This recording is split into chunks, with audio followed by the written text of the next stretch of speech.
Welcome to today's reading. I'm Beth Fisher, and we're going to be reading 4th Maccabees chapters 5 through 8. The tyrant Antiochus, sitting in state with his counselors on a certain high place, and with his armed soldiers standing around him, ordered the guards to seize each and every Hebrew and to compel them to eat pork and food sacrificed to idols. If any were not willing to eat the defiled food, they were to be broken on the wheel and killed. When many persons had been rounded up, one man, Eleazar by name, leader of the flock, was brought before the king. He was a man of priestly family, learned in the law, advanced in age, and known to many in the tyrant's court because of his philosophy. When Antiochus saw him, he said, "Before I begin to torture you, old man, I would advise you to save yourself by eating pork. For I respect your age and your gray hairs. Although you have had them for so long a time, it does not seem to me that you are a philosopher when you observe the religion of the Jews. When nature has granted it to us, why should you abhor eating the very excellent meat of this animal? It is senseless not to enjoy delicious things that are not shameful, and wrong to spurn gifts of nature. It seems to me that you will do something even more senseless if, by holding a vain opinion concerning the truth, you continue to despise me to your own hurt. Will you not awaken from your foolish philosophy, dispel your futile reasonings, adopt a mind appropriate to your years, philosophize according to the truth of what is beneficial, and have compassion on your old age by honoring my humane advice? For consider this, if there is some power watching over this religion of yours, it will excuse you from any transgression that arises out of compulsion." When the tyrant urged him in this fashion to eat meat unlawfully, Eleazar asked to have a word.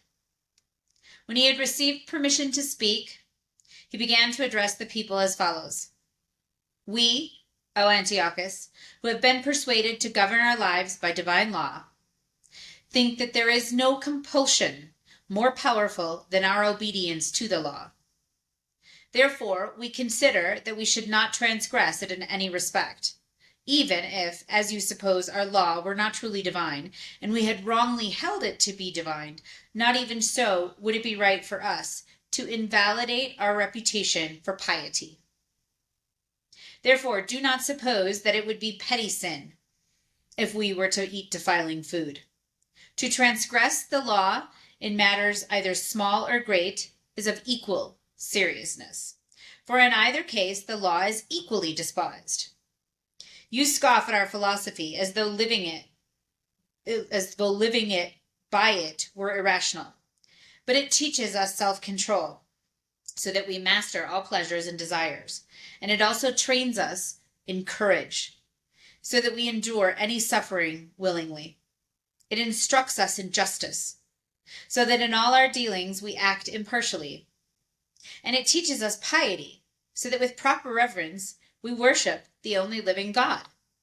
Therefore, we do not eat defiling food, for since we believe that the law was established by God, we know that in the nature of things, the Creator of the world, in giving us the law, has shown sympathy toward us.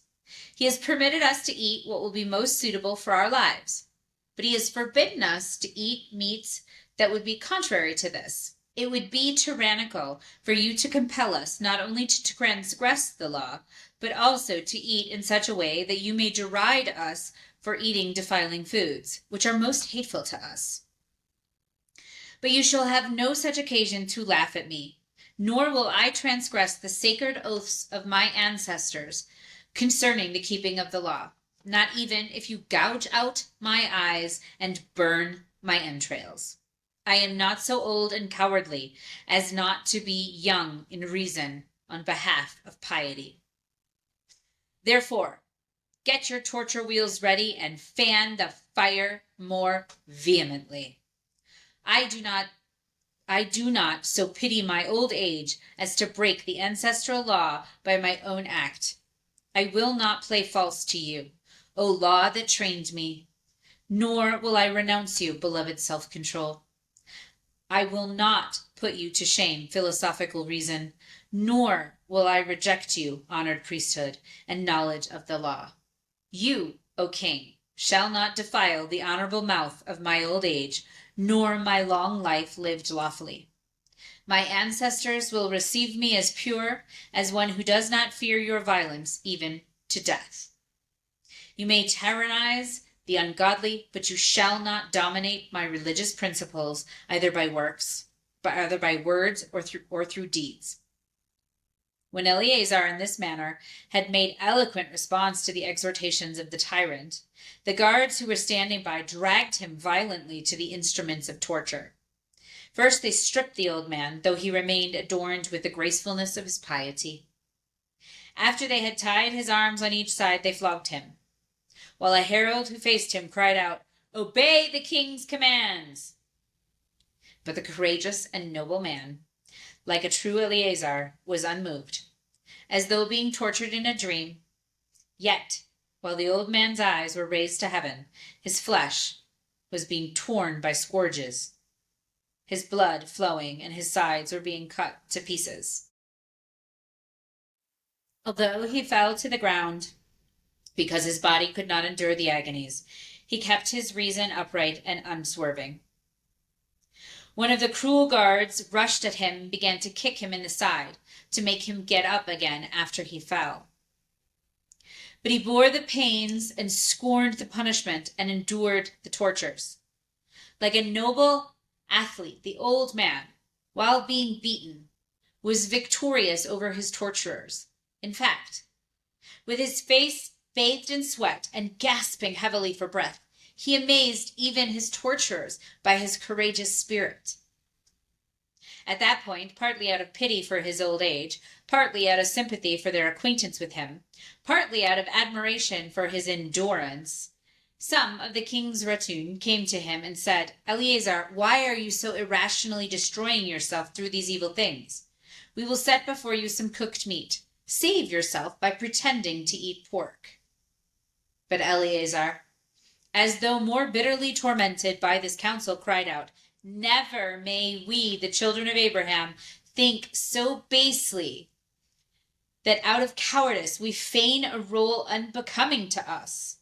For it would be irrational if, having lived in accordance with the truth up to old age, and having maintained in accordance with the law the reputation of such a life, we should now change our course and ourselves become a pattern of impiety to the young by setting them an example in the eating of defiling food. It would be shameful if we should survive for a little while, and during that time be a laughingstock for all our cowardice, and be despised by the tyrant as unmanly, but not contending even to death for our divine law. Therefore, O children of Abraham, die nobly for your religion. And you, guards of the tyrant, why do you delay?" When they saw that he was so courageous in the face of the afflictions, and that he had not been changed by their compassion, the guards brought him to the fire. There they burned him with maliciously contrived instruments, threw him down, and poured stinking liquids into his nostrils. When he was now burned to his very bones and about to expire, he lifted up his eyes to God and said, "You know, O God, that though I might have saved myself, I am dying in burning torments for the sake of the law. Be merciful to your people and let our punishments suffice for them. Make my blood their purification and take my life in exchange for theirs." After he said this, the holy man died nobly in his tortures. Even in the tortures of death, he resisted, by virtue of reason, for the sake of the law. Admittedly, then, devout reason is sovereign over the emotions. For if the emotions had prevailed over reason, we would have testified to their domination. But now that reason has conquered the emotions, we properly attribute to it the power to govern.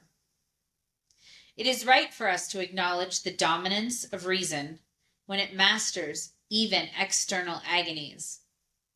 It would be ridiculous to deny it.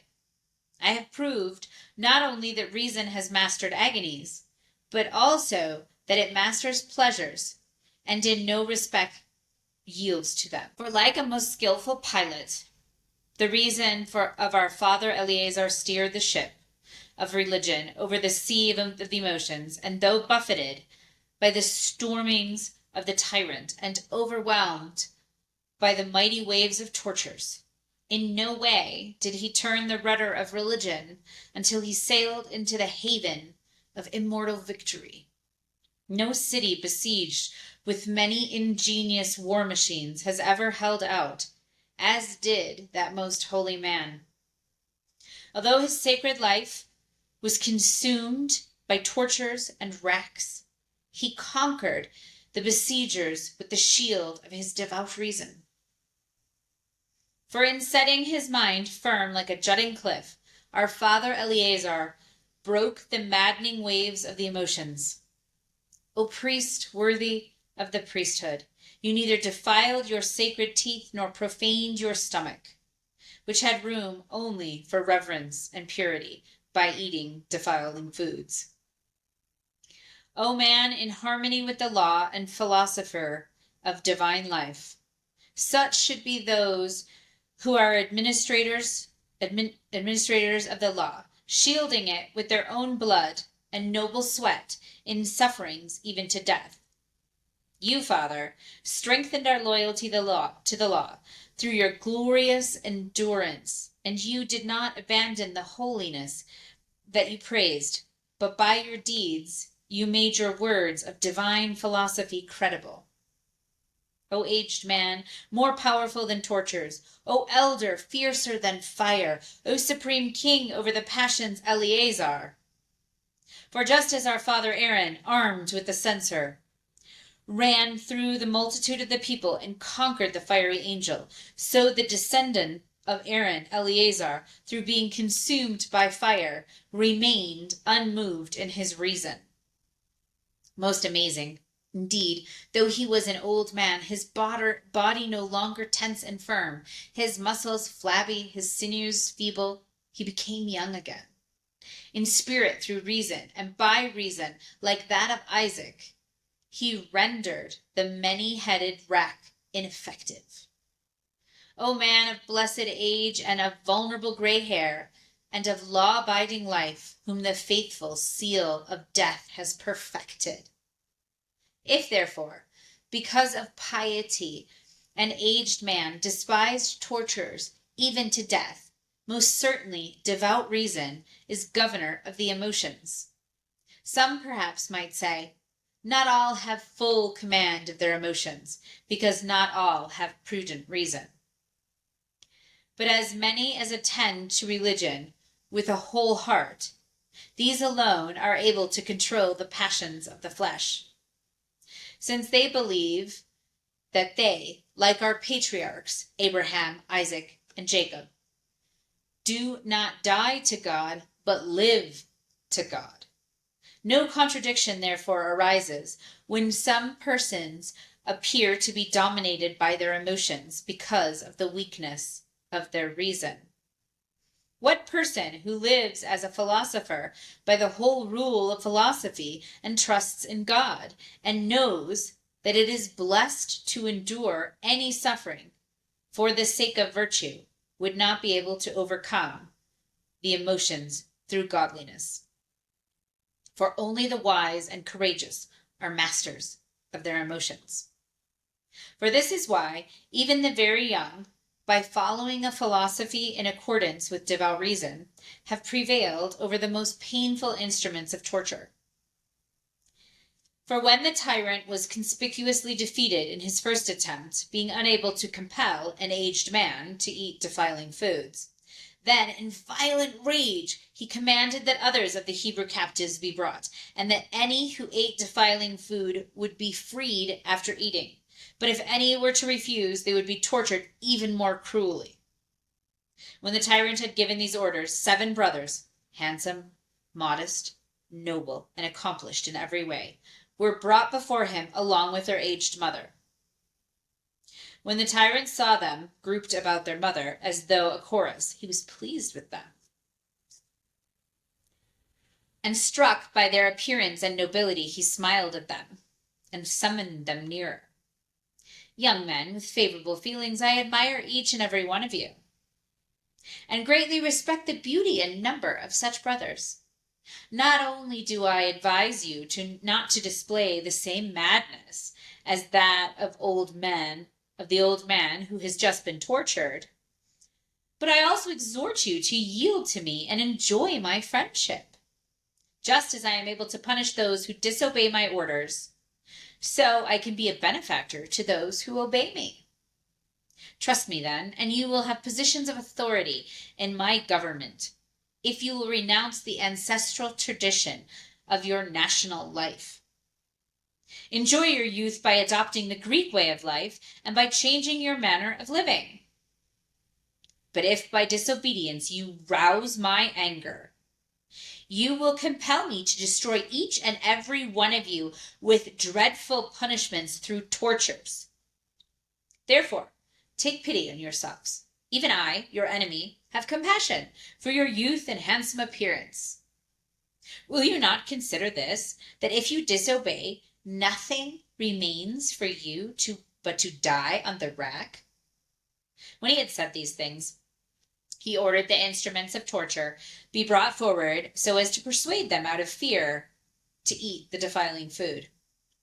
When the guards had placed before them wheels and joint dislocators, rack and hooks and catapults and cauldrons, braziers and thumbscrews and iron claws and wedges and bellows, the tyrant resumed speaking.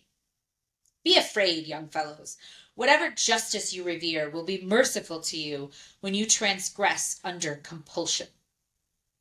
But when they heard the inducements and saw the dreadful devices, not only were they not afraid, but they also opposed the tyrant with their own philosophy, and by their right reason nullified his tyranny. Let us consider, on the other hand, what arguments might have been used if some of them had been cowardly and unmanly. Would they not have been the following? Oh, wretches that we are, and so senseless, since the king has summoned and exhorted us to accept kind treatment if we obey him. Why do we take pleasure in vain resolve and venture upon a disobedience that brings death? O men and brothers, should we not fear the instruments of torture and consider the threats of the torments, and give up this vain opinion and this arrogance that threatens to destroy us? Let us take pity on our youth and have compassion on our mother's age. And let us seriously consider that if we disobey, we are dead. Also, divine justice will excuse us for fearing the king when we are under compulsion. Why do we banish ourselves from this most pleasant life and deprive ourselves of this delightful world? Let us not struggle against compulsion or take hollow pride in being put to the rack. Not even the law itself would arbitrarily put us to death for fearing the instruments of torture. Why such a fatal stubbornness please us when we can live in peace if we obey the king? But the youths, though about to be tortured, neither said any of these things nor even seriously considered them. For they were contemptuous of the emotions and sovereign over agonies, so that as soon as the tyrant had ceased counseling them to eat defiling food, all with one voice together, as from one mind, said, Revelation 2. To the angel of the church in Ephesus write, the words of him who holds the 7 stars in his right hand, who walks among the 7 golden lampstands. I know your works, your toil, and your patient endurance, and how you cannot bear with those who are evil, but have tested those who call themselves apostles and are not, and found them to be false. I know you are enduring patiently and bearing up for my name's sake, and you have not grown weary. But I have this against you, that you have abandoned the love you had at first. Remember, therefore, from where you have fallen, repent, and do the works you did at first. If not, I will come to you and remove your lampstand from its place unless you repent. Yet this you have, you hate the works of the Nicolaitans, which I also hate. He who has an ear, let him hear what the Spirit says to the churches. To the one who conquers, I will grant to eat the tree of life, which is in the paradise of God. And to the angel of the church in Smyrna write, the words of the first and the last, who died and came to life. I know your tribulation and your poverty, but you are rich, and the slander of those who say that they are Jews and are not, but are a synagogue of Satan. Do not fear what you are about to suffer. Behold, the devil is about to throw some of you into prison, that you may be tested, and for 10 days you will have tribulation. Be faithful unto death, and I will give you the crown of life. He who has an ear, let him hear what the Spirit says to the churches. To the one who conquers will not be hurt by the second death. And to the angel to the church, and to the angel of the church in Pergamum write, the words of him who has the sharp two-edged sword.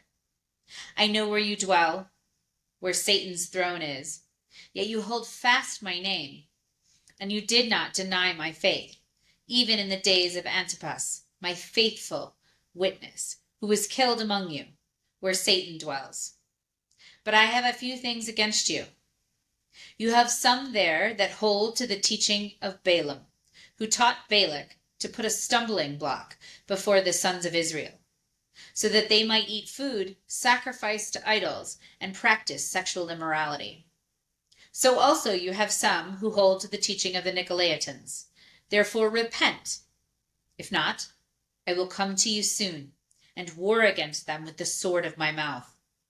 He who has an ear, let him hear what the Spirit says to the churches.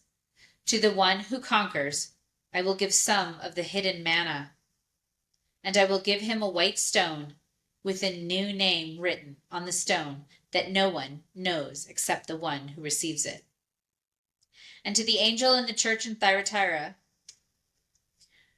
write the words, the Son of God, who has eyes like a flame of fire and whose feet are like burnished bronze. I know your works, your love and faith and service and patient endurance, and that your latter works exceed the first. But I have this against you. You tolerate that woman Jezebel, who calls herself a prophetess and is teaching and seducing my servants to practice sexual immorality and to eat food sacrificed to idols. I gave her time to repent, but she refuses to repent of her sexual immorality. Behold, I will throw her onto a sickbed, and those who commit adultery with her I will throw into great tribulation, unless they repent of her works. And I will strike her children dead. And all the churches will know that I am he who searches mind and heart. And I will give to each of you as your works deserve. But to the rest of you in Thyatira, who do not hold this teaching, who do not have learned what some call the deep things of Satan, to you I say, I do not lay on you any other burden. Only hold fast to what you have until I come.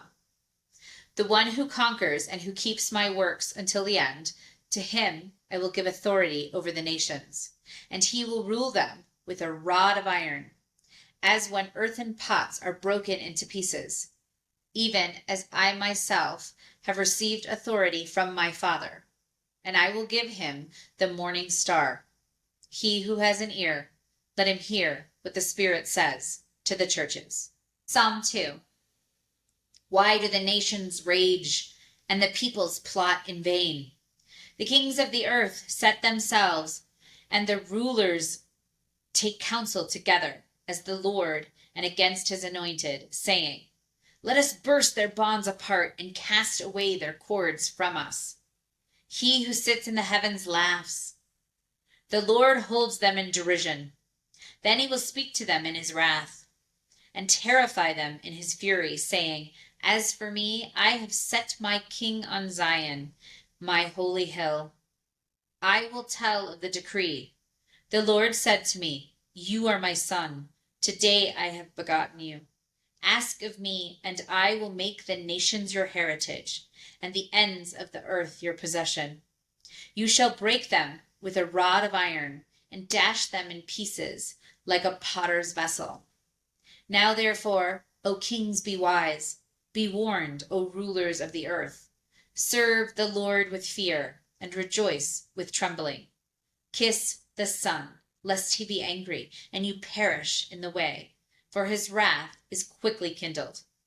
Blessed are all who take refuge in him. Proverbs 2. My son, if you receive my words and treasure up my commandments with you, making your ear attentive to wisdom and inclining your heart to understanding. Yes, if you call out for insight and raise your voice for understanding, if you seek it like silver and search for it as for hidden treasures, then you will understand the fear of the Lord and find the knowledge of God. For the Lord gives wisdom. From his mouth come knowledge and understanding. He stores up sound wisdom for the upright. He is a shield to those who walk in integrity, guarding the paths of justice and watching over the way of his saints. Then you will understand righteousness and justice, and equity, every good path, for wisdom will come into your heart, and knowledge will be pleasant to your soul. Discretion will watch over you. Understanding will guard you, delivering you from the way of evil, from men of perverted speech, who forsake the paths of uprightness, to walk in the ways of darkness, who rejoice in doing evil, and delight in the perversiveness of evil. Men whose paths are crooked,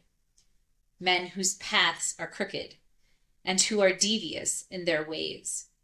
So you will be delivered from the forbidden woman, from the adulteress with her smooth words, who forsakes the companion of her youth and forgets the covenant of her God. For her house sinks down to death, and her paths to the departed. None who go to her come back, nor do they regain the paths of life. So you will walk in the way of the good and keep to the paths of righteous. For the upright will inhabit the land, and those with integrity will remain in it. But the wicked will be cut off from the land, and the treacherous will be rooted out of it. Thus ends the reading for today. Never walk alone.